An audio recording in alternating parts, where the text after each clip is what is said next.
अज्ञानतिमिरान्धस्य ज्ञानञ्जनशलाकया चक्षुरुन्मीलितं येन तस्मै श्रीगुरुवे नमः।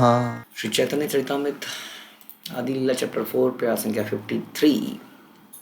तो हम सुन रहे हैं भगवान के आने के मुख्य कारण, राधा रानी का भगवान के प्रति आकर्षण, त्याग, बलिदान और उसमें उनको मिलने वाला स्वाद, रस, जिसको समझने, अनुभव करने, रसास्वादन करने के लिए चैतन्य महाप्रभु आते हैं।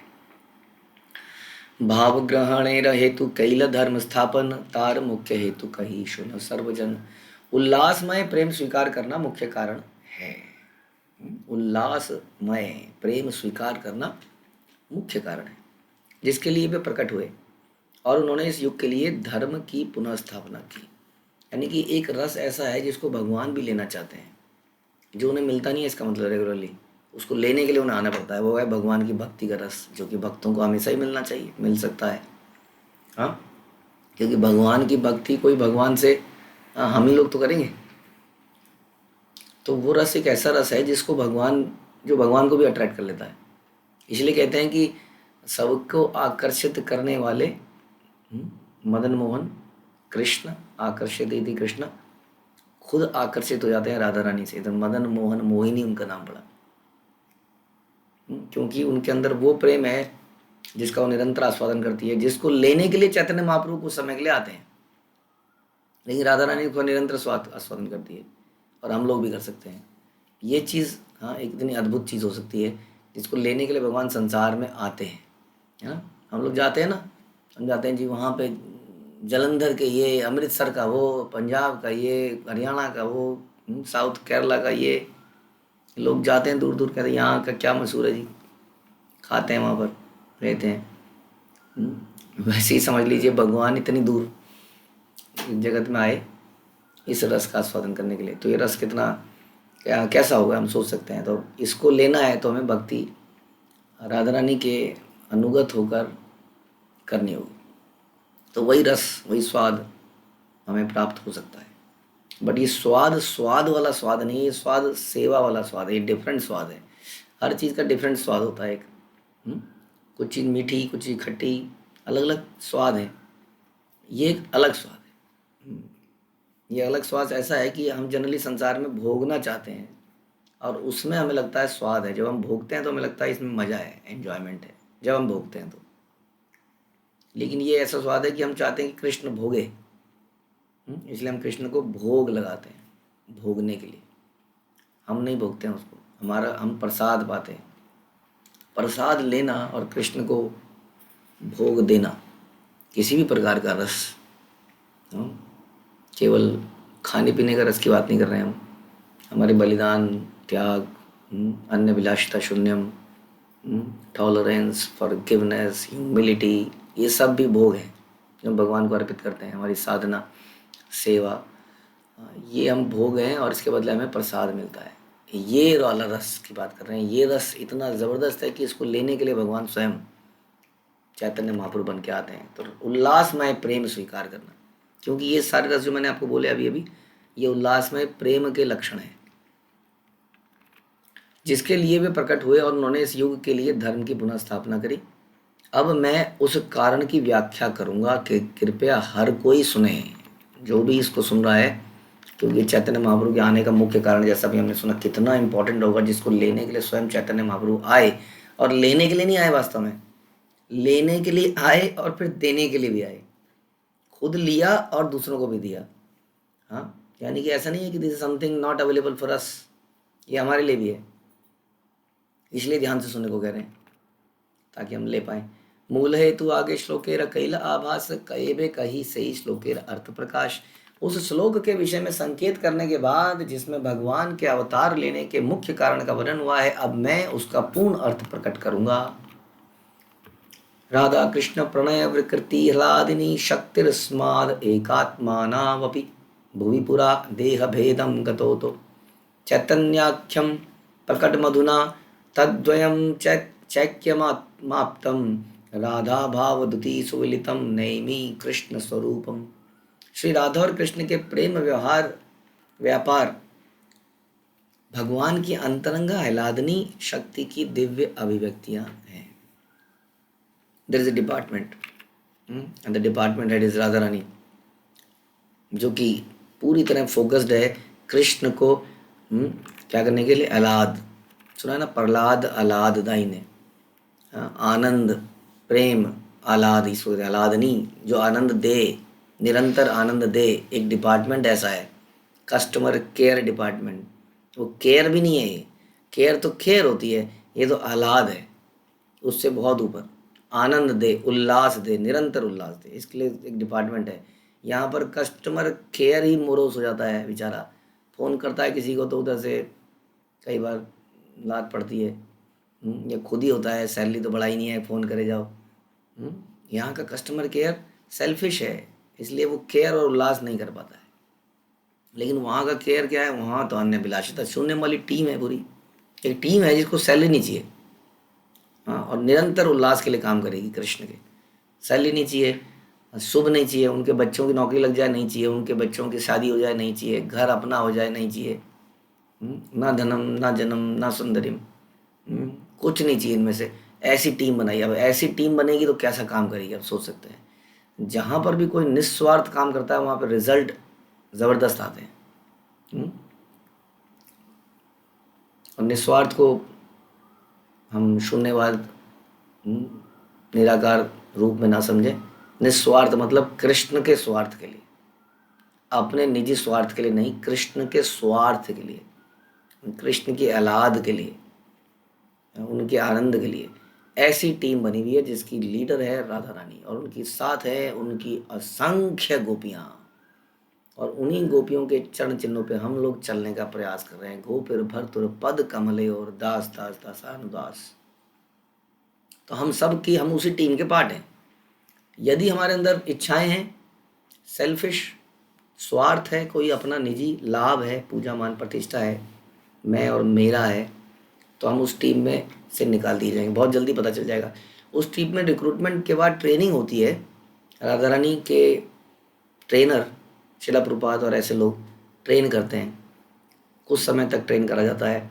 लेकिन कोई व्यक्ति क्या होता है, उस टीम में आकर स्वार्थी बन जाता है, अपराध करता है, तो उस टीम से राधा रानी बहुत ही, हाँ आप सोचिए, जो कृष्ण को अपने इशारों में नचा ले, राधा रानी उसको टॉलरेट नहीं करती है और किक्स हिम व्हाटएवर आउट।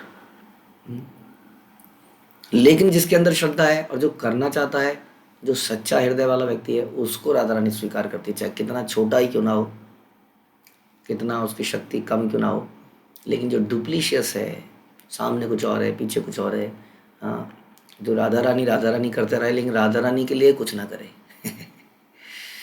ऐसे बहुत सारे लोग हैं, उनके लिए, उनकी बात नहीं कर रहे हैं यहाँ पे। हाँ, जो कृष्ण के आह्लाद के लिए कार्य करे, यही राधा रानी आह्लादनी शक्ति है वो। ये उनका काम है। उनकी टीम में ऐसे ही लोग हैं, नहीं तो पकड़ के। और राधा रानी तो टॉयलेट कर भी ले तो ललिता विशाखा, तो इन लोगों ने अपना सर्वस्व कृष्ण के लिए दे रखा है। और हम लोग खुशकिस्मती से या बदकिस्मती से, हाँ, जैसा हमें लगे, इसी टीम में है जहाँ पर यही भाव चाहिए बिल्कुल, नहीं तो हम टीम से आउट हो जाएंगे। ठीक है, तो हमारी टीम का क्या पर्पज़ है? हमारी टीम का पर्पज़ है कृष्ण को औलाद देना, और कोई पर्पज़ ही नहीं है। इसलिए आह्लादनी शक्ति की दिव्य अभिव्यक्तियाँ, यद्यपि राधा तथा कृष्ण अपने स्वरूपों में एक हैं, किंतु उन्होंने अपने आप को शाश्वत रूप से पृथक कर लिया है। कोई व्यक्ति एक होगा तभी वो एक रूप से सोच पाएगा। और प्रभुपाद बहुत बढ़िया डेफिनेशन देते हैं अक्सर, कि एक होने का मतलब है इच्छाओं का एक होना। यानी कि कृष्ण की इच्छा हमारी इच्छा, कृष्ण की इच्छा राधा रानी की इच्छा, इसलिए वो दोनों एक हैं। एक ही चीज़ को पृथक कर दिया गया है, हाँ, लेकिन वो हैं फिर भी एक। यानी कि राधा रानी की इच्छा कृष्ण की इच्छा, और हमारी इच्छा यही इच्छा। अब ये दोनों दिव्य स्वरूप पुनः श्री कृष्ण चैतन्य के रूप में संयुक्त हो गए हैं। मैं उनको नमस्कार करता हूँ क्योंकि वे स्वयं कृष्ण होकर भी श्रीमती राधा रानी के भाव तथा अंग कांति को लेकर प्रकट हुए। राधा रानी के भाव को लेकर प्रकट हुए। यह स्वरूप दामोदर की डायरी से ये श्लोक लिया गया। राधा कृष्ण एक आत्मा दुई देह धरी, अन्योन्य विलसे रस आस्वादन करी। राधा तथा कृष्ण एक ही है, क्यों किंतु उन्होंने दो शरीर धारण कर रखे हैं। इस प्रकार वह प्रेम रस का आस्वादन करते हुए एक दूसरे का उपभोग करते हैं। भौतिकतावादियों के लिए राधा तथा कृष्ण के दोनों दिव्य व्यक्तित्व तो एक गुत्थी बने हुए हैं। श्रील स्वरूप दामोदर की डायरी से उद्धृत राधा तथा कृष्ण का उपयुक्त विवरण संक्षिप्त व्याख्या है, किंतु इन दोनों महान व्यक्तियों के रहस्य को समझने के लिए महान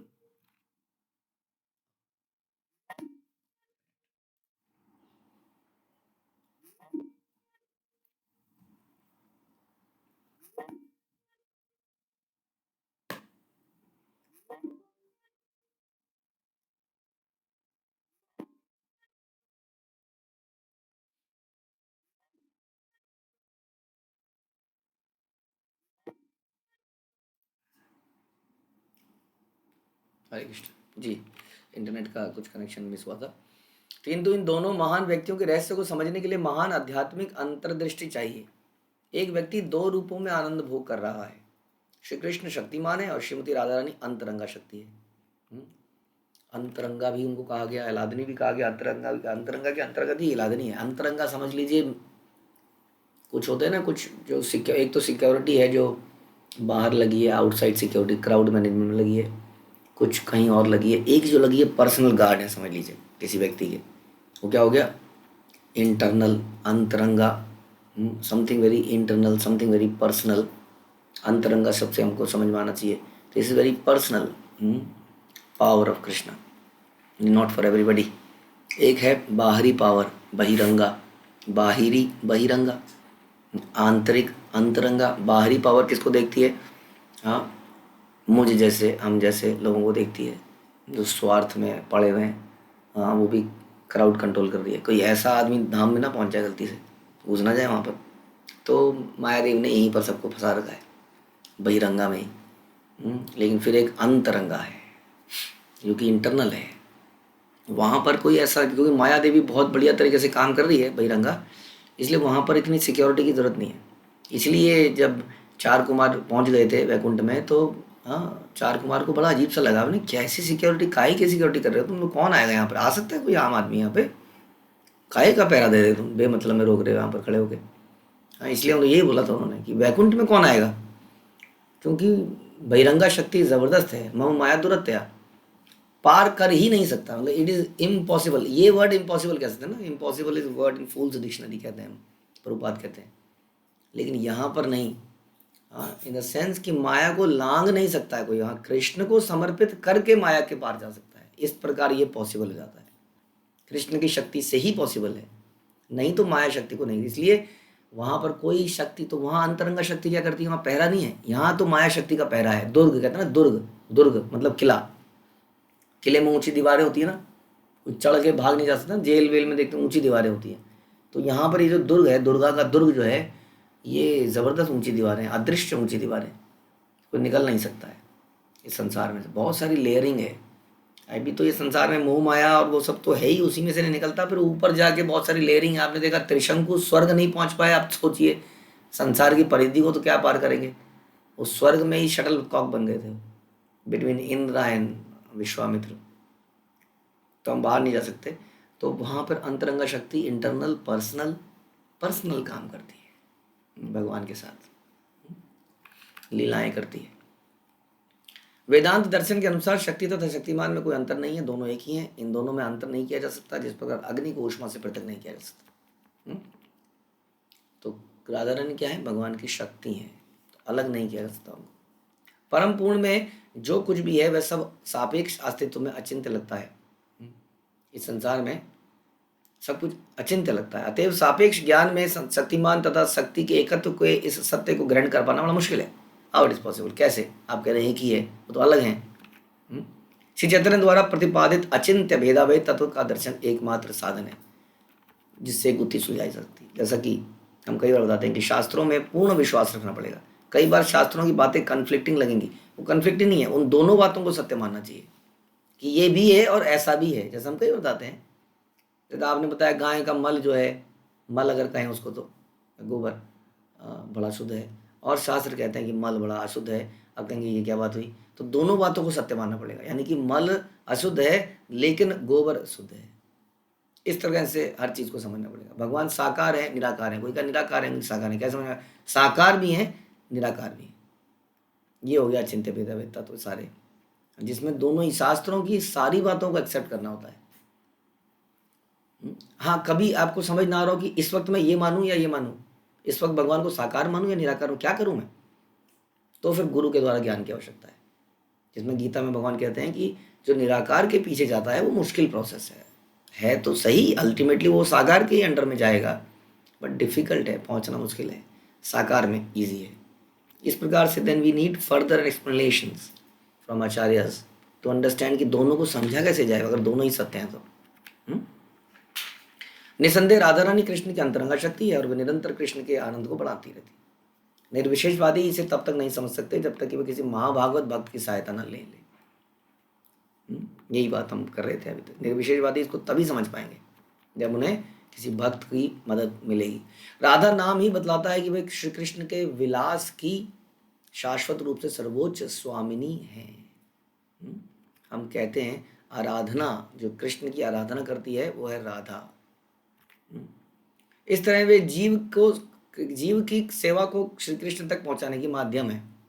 हमारी सेवा कृष्ण तक कैसे पहुंचती है, राधा रानी के माध्यम से। ये हमेशा ध्यान रखना चाहिए। इसलिए राधा रानी को भूल के कृष्ण को याद करना हमारी परंपरा में बिल्कुल गलत माना गया। इसलिए वृंदावन के भक्त श्रीमती राधा रानी की कृपा चाहते हैं जिससे वे कृष्ण के प्रिय सेवक के रूप में स्वीकृत हो सके। सो अल्टीमेट पर्पस भी ध्यान रखना चाहिए। अलाद देना कृष्ण को राधा रानी के माध्यम से, क्योंकि she is the expert, most expert. वो जानती है किसको कैसे प्रेजेंट करना है, कैसे पेश करना है चीज़ों को भगवान को, इसलिए क्या उनको अच्छा लगेगा, शी नोज द बेस्ट। हमारा काम क्या है, हम सुविधाएं उपलब्ध करा दें और उनको दे दें। जैसे वृंदा देवी क्या करती हैं, सारी सुविधाएं हर चीज़ सेट है, अब राधा रानी क्या है, बिना कुछ नहीं हो सकता। फिर भी भगवान को आनंद तो तभी मिलेगा, तब उन्हें सारे तोते पक्षी पेड़ बतख झील सब अच्छी लगने लगेगी।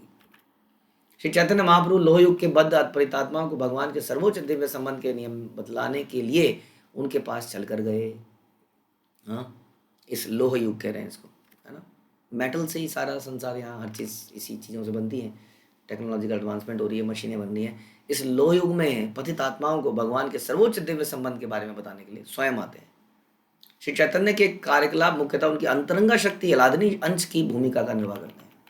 परम पूर्ण व्यक्तित्व श्री कृष्ण दिव्य अस्तित्व, पूर्ण ज्ञान एवं पूर्ण आनंद के सर्वशक्तिमान स्वरूप है।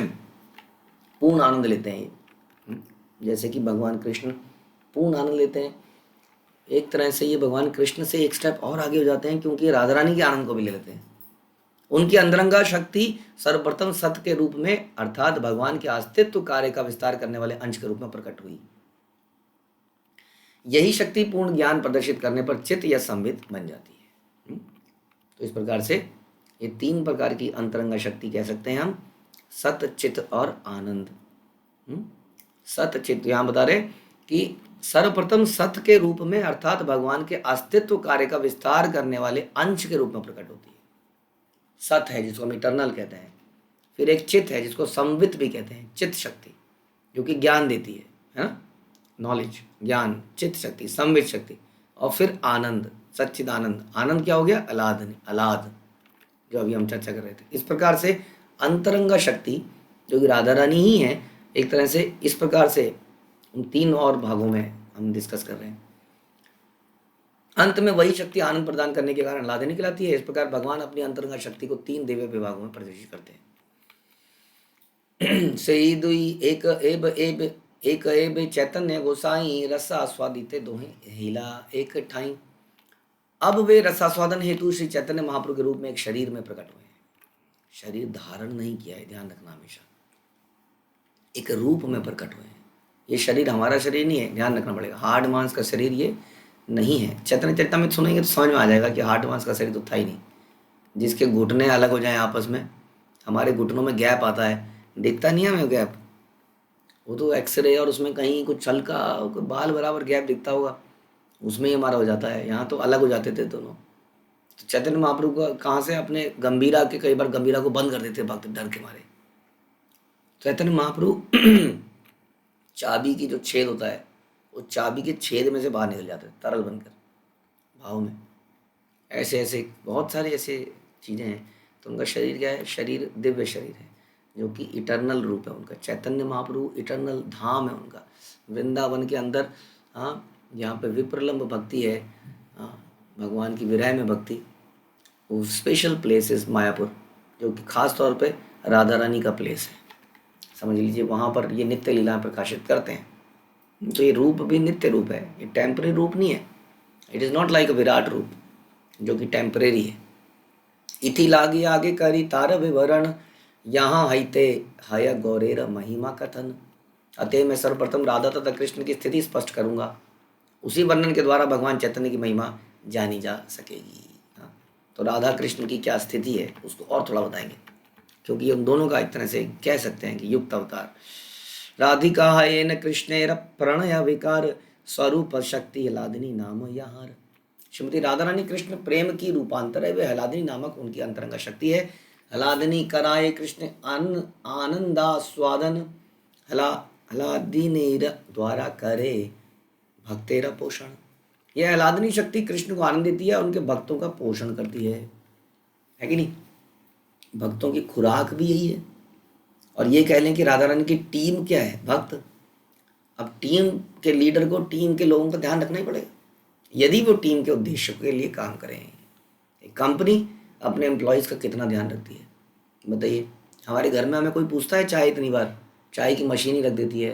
पुराने ज़माने में हम जब ऑफिसों में बैठते थे तो एक लड़का घूमता था इतनी बड़ी प्लेट लेके, उसमें सारे कप, वो पहले की बात है, मशीनें इतनी प्रचलन में नहीं थी। वो घूम रहा है लेके के सीट पे रखा है।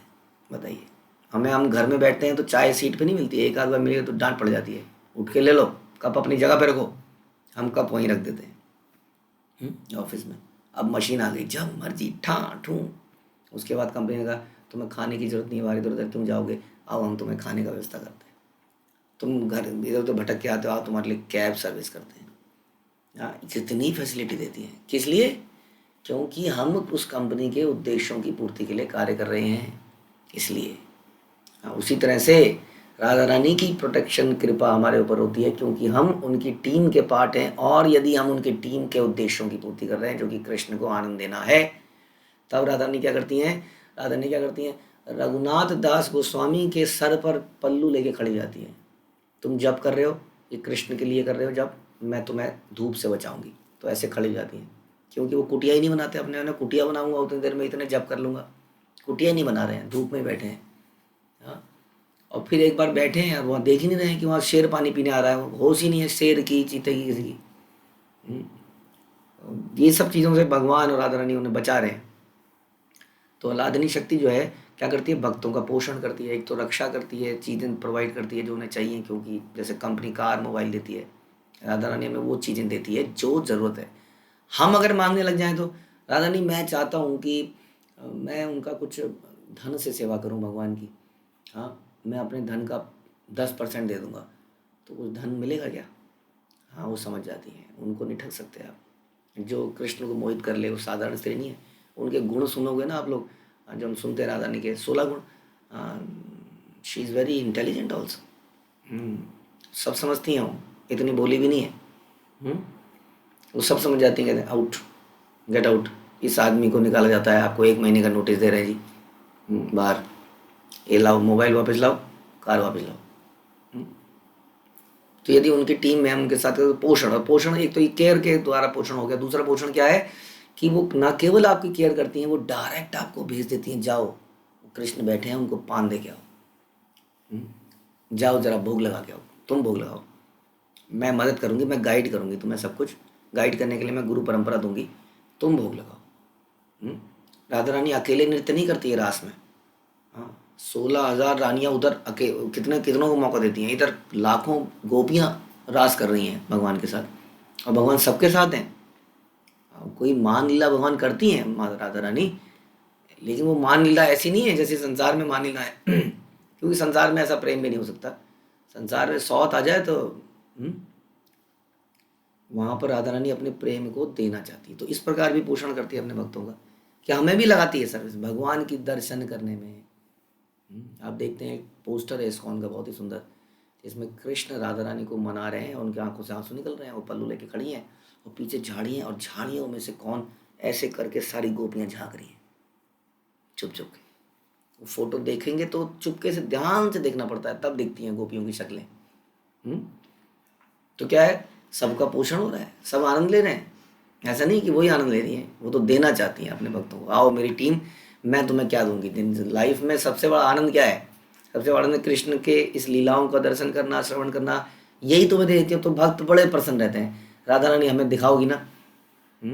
हाँ, सब दिखाएंगे तुमको। और फिर सब लोग सेवा में लग जाते हैं। तो ये आह्लादनी शक्ति क्या करती है? भक्तों का पोषण करती है। तो जीव गोस्वामी ने अपने प्रीति संदर्भ नामक ग्रंथ में आह्लादनी शक्ति के विषय में विस्तृत विवेचना की है। उनके अनुसार वेदों का स्पष्ट कथन है कि मनुष्य केवल भक्ति से भगवान के पास जा सकता है। केवल भक्ति से मनुष्य भगवान का प्रत्यक्ष साक्षात्कार कर सकता है। भक्ति से पूर्ण पुरुषोत्तम भगवान आकृष्ट होते हैं। फलतः वैदिक ज्ञान की सर्वोपरि श्रेष्ठता भक्ति के विज्ञान को जानने में है। This is the only way, is only purpose. यही पोषण है, जैसे मैं बता रहा था ना, हमारा असली पोषण इसी तरीके से हो सकता है। और मुश्किल है पोषण होना। यही एक तरीका है पोषण का। जैसा अभी हमने बताया, आपको चाय कॉफ़ी में दे देंगी, आपको ये सब दे देंगे, लेकिन आपको वो आनंद नहीं मिल पाएगा फिर भी। हाँ, इसलिए अगर संसारिक एग्जाम्पल लें तो संसारिक एग्जाम्पल में क्या कहते हैं हम लोग? कहते हैं कि ये तो बड़े लोअर लेवल के आनंद है। किसी को चाय दे देना, कैंटीन दे देना, आने जाने का। वो कहता है कि काम क्या है बताओ, है ना? अगर आप काम करें कॉर्पोरेट वर्ल्ड में या कहीं, तो आप कहते हैं काम क्या है? काम चैलेंजिंग, समथिंग इंटरेस्टिंग होना चाहिए, क्योंकि वो उसको इटरनली आनंद देगा, मज़ा देगा। उसमें कुछ चैलेंज होगा तो, या उसमें कुछ बढ़िया काम होगा ना। नहीं तो आप उसको चाय कॉफ़ी कुछ भी देते रहिए, उसको मोटिवेट नहीं कर पाएगा। बहुत ही लोअर लेवल। इसलिए हमारी जो सेंसेस के मोटिवेटर्स हैं जो संसार में, धन संपत्ति, ये रियल मोटिवेटर्स नहीं है। और उस नज़र से देखा जाए तो इस संसार के काम काज भी रियल मोटिवेटर्स नहीं है। क्योंकि आप किसी भी कार्य को करो, संसारिक कार्य को, उसमें बोरडॉम है, उसमें आदमी बोर हो ही जाता है, उसमें नीरसता है, च्यूइंग द च्यूड है। लेकिन जो कृष्ण के लिए जो कार्य है उसमें ज़बरदस्त वैरायटी है, क्योंकि कृष्ण किसी सिचुएशन को सेम नहीं रहने देते, वो निरंतर सिचुएशन को बदलते रहते हैं। जैसे हम सुनते हैं कि कालिया लीला भी डिफरेंट डिफरेंट तरीके से भगवान करते हैं, उसमें ट्विस्ट लाते रहते हैं कहानी में। आप सोचेंगे अच्छा भगवान पिछले साल भी कालिया लीला करी थी ना आपने, हाँ वही करोगे ना, अभी नीचे जाओगे, अभी निकलोगे और कुछ और ही कर देंगे। सब ये क्या हो गया? कालिया लीला पार्ट 1, कालिया लीला पार्ट 2, पिक्चरें बनती है ना ऐसे, पार्ट 3, पार्ट 4, पार्ट 5। सोचते रहो क्या करेंगे इस बार। तो job enrichment is word of this language संसार, हाँ, management word. Job enrichment, job enlargement, ये भी भगवान के धाम से आया, अल्टीमेटली वहीं पर है, क्योंकि वहाँ पे निरंतर डिफरेंट जॉब है, वही अब सबको आनंद देती है। इसलिए बता रहे हैं कि भक्ति ही सब कुछ करने वाली है। भक्ति से ही सारी चीज़ें प्राप्त होती हैं, ऐसा यहाँ पर बता रहे हैं। इसलिए भक्ति को ही बढ़ाने का प्रयास करना चाहिए। ओके, लादनी पूर्ण पुरुषोत्तम भगवान की आनंदमयता का साकार रूप है, जैसे वो आनंद भोग करते हैं। चूंकि आह्लादनी शक्ति भगवान में सतत उपस्थित रहती है, अतएव निर्विशेषवादियों के सिद्धांत को स्वीकार नहीं किया जा सकता कि भगवान भौतिक सत्वगुण में प्रकट होते हैं। यह आह्लादनी भगवान में सतत उपस्थित है। निर्विशेषवादियों का निष्कर्ष कि इस वैदिक तथ्य के विरुद्ध है कि भगवान दिव्य आह्लादनी शक्ति से युक्त होते हैं। जब भगवत कृपा से किसी भक्त में भगवान की आह्लादनी शक्ति प्रकट होती है तो उस प्रकट्य को भगवत प्रेम कहा जाता है। जब भगवत कृपा से किसी भक्त में भगवान की आह्लादनी शक्ति प्रकट होती है तो क्या कहते हैं उसको? उस प्राकट्य को ही भगवत प्रेम कहते हैं। भगवत प्रेम भगवान की आह्लादनी शक्ति का दूसरा उपनाम है। अतएव भगवान तथा भक्त के बीच भक्ति का जो आदान प्रदान है वह भगवान की दिव्य आह्लादनी शक्ति का प्रदर्शन है। यही है असली चीज। पूर्ण पुरुषोत्तम भगवान के दिव्य आनंद में निरंतर वृद्धि करने वाली शक्ति भौतिक नहीं होती है, लेकिन शंकराचार्य के अनुयायी इसको भौतिक मान लेते हैं, क्योंकि उन्हें परमेश्वर तथा उनकी आह्लादनी शक्ति के रूप में ज्ञान ही नहीं है। इसलिए लोग कहते हैं ये राधा तो कोई लड़की का नाम है, कोई भौतिक लेडी है क्यों दिखाते हो तुम, कैसे, ये क्या रोमांस एंड अफेयर्स दिखा रहे हैं हम। वो समझ नहीं पाते कि ये भौतिक शक्ति है ही नहीं। आप इसको भौतिक शक्ति कह रहे हैं, फिर आप अपने संसार में काम और जो है उसके अनुसार इसको समझने का प्रयास कर रहे हैं। ये तो काम है, ओहो ये तो गलत है, अनैतिक है। जानते ही नहीं है नैतिक अनैतिक क्या है, और अनैतिक बोले चौधरी बन जाते हैं, पंडित बन जाते हैं। हम्म, और नैतिकता पे भाषण देने लगते हैं, अनैतिकता पे भाषण देने लगते हैं। तो ये सब समझना पड़ेगा। ये अज्ञानी लोग निर्विशेष आध्यात्मिक आनंद तथा आध्यात्मिक आह्लादनी शक्ति की विविधता के बीच में भेद को नहीं समझ सकते। यह आह्लादनी शक्ति भगवान को समस्त दिव्य आनंद प्रदान करती है, और भगवान अपने शुद्ध भक्त को ऐसी शक्ति प्रदान करते हैं क्योंकि उसकी यही इच्छा होती है।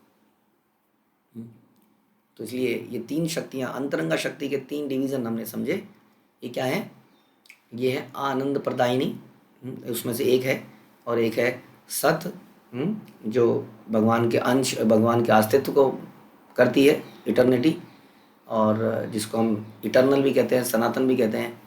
और चित्त था और नॉलेज संवित शक्ति, और तीसरी उसमें अलादनी। हाँ, तो ये तीन प्रकार की शक्तियों से अल्टीमेट पर्पस आप समझ लेते हैं किसी भी पूरे उसका पर्पस क्या है। कृष्ण को आनंद देना ही अल्टीमेट पर्पस है, जो कि राधा रानी सर्वोत्तम तरीके से करती है। और हमने समझा कि हम अगर उनके टीम के रियल मेंबर हैं, तो हमें उनकी टीम के मिशन विज़न को समझते हुए, टीम के रूल्स एंड रेगुलेशंस को समझते हुए काम करना पड़ेगा।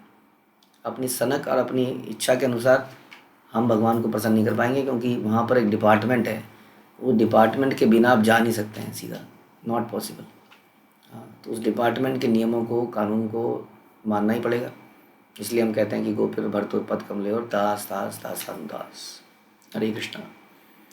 श्रील प्रभुपाद की जय, श्री चैतन्य चरितामृत की जय, श्री कृष्णदास कविराज की जय।